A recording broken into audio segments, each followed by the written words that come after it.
Dégourdie et ambitieuse, telles sont les qualités de cette dame. Un milieu qu'elle a intégré grâce à des amis qu'elle a côtoyés. Chaque semaine, elle part dans d'autres horizons pour ensuite revenir au pays. Elle, c'est Maïmouna Ngom qui évolue dans la gratuité partielle depuis 5 ans. GP désigne des individus qui font la navette entre l'Occident et le Sénégal et qui transportent des colis moyennant quelques euros. Maï revient sur l'origine et les avantages de ce business. C'est en 2000 que j'ai quitté le Sénégal pour aller aux États-Unis. J'étais partie pour acheter de la marchandise, accompagner ma soeur pour 15 jours et j'y suis restée 5 ans. De retour à Dakar, j'ai commencé à faire mon business. J'ai ouvert un salon de coiffure qui a duré 15 ans. J'ai fait du commerce. Je faisais Dubaï, Turquie, Paris, Italie, pas mal de pays. J'ai visité pas mal de pays à travers mon commerce. Le métier de GP, j'y suis rentrée par occasion. Grâce à ma cousine qui venait tout le temps se faire coiffer au salon pour aller à Paris, qui m'en a parlé et qui le faisait aussi. C'est elle qui m'en a parlé et je lui disais tout le temps que moi je ne pouvais jamais faire ce métier parce que ça m'a l'air trop dur de prendre des bagages de 23 kilos et de 32 kilos avec mes problèmes d'arthrose. Mais elle me disait tout le temps, mais il faut essayer pour voir, si tu ne sais pas, tu ne peux pas savoir. Et j'ai une autre copine aussi qui s'appelle Néné Diallo, qui m'en a parlé et qui m'y a poussé à faire ce métier. Il y a 20 ans, il y a des femmes qui ont commencé à le faire et personne ne connaissait ce métier. Ce sont ces femmes-là qui le faisaient, les femmes des personnes qui travaillaient dans les compagnies aériennes ou bien les personnes même qui travaillaient dans les compagnies aériennes qui voulaient partir en vacances à Paris ou bien à travers, partout dans le monde, qui avaient des relations et ces personnes-là leur donnaient des bagages et à partir de ces bagages-là, on les payait et on les appelait GP.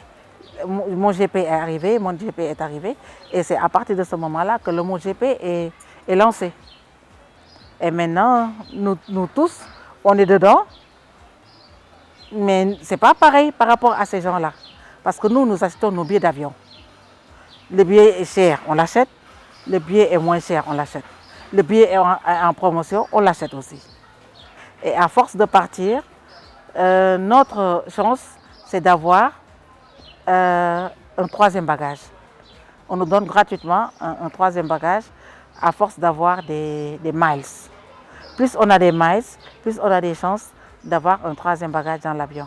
Après avoir vécu une expérience qui lui a coûté des millions, l'opératrice économique revient sur les difficultés du métier. Covid a gâché beaucoup le travail. Covid a gâché presque le monde entier. Ce n'est pas à nous seulement que Covid a touché. Voilà. C'est vrai qu'on est resté un an et demi sans pour autant partir. Mais là, c'est reparti un tout petit peu, quoi. Avec la douane française, il n'y a pas de problème. Si tu n'amènes pas les interdits, mais la douane sénégalaise a des problèmes, par exemple. Il faut qu'on le dise, il faut que l'État le sache. On est fatigué. En matière de droit, de droit douanier, si tu amènes de la marchandise, si tu comptes un habit qui est comme ça, 12 fois la même couleur, la même chose, c'est une marchandise. Mais tu ne peux pas amener deux choses et on te dise que tu dois payer la douane. Ce n'est pas possible ça. Quand on part dans un pays où on n'a pas beaucoup de connaissances, on risque de se casser la figure en premier. Ce n'est pas facile. On perd des billets, on part bredouille, on peut rentrer aussi bredouille. Tu prends le bagage de quelqu'un, il faut tout faire pour amener ce bagage à autrui, sans pour autant que ça soit endommagé, sans pour autant que ce bagage soit perdu, tu vois. Il faut tout faire pour que tout soit dans l'ordre de l'art. Il m'est arrivé une fois de perdre 2 valises de 23, alors que j'ai mes tickets d'embarquement. j'ai enregistré, j'ai mes tickets d'embarquement avec Air Portugal. Et arrivé à Dakar, je me suis retrouvée avec 3,23 au lieu de 5,23. Et jusqu'à présent, Air Portugal ne m'a pas encore payé. C'est moi qui ai payé tous ces gens-là en 2 jours, 1,8 million en 2 jours.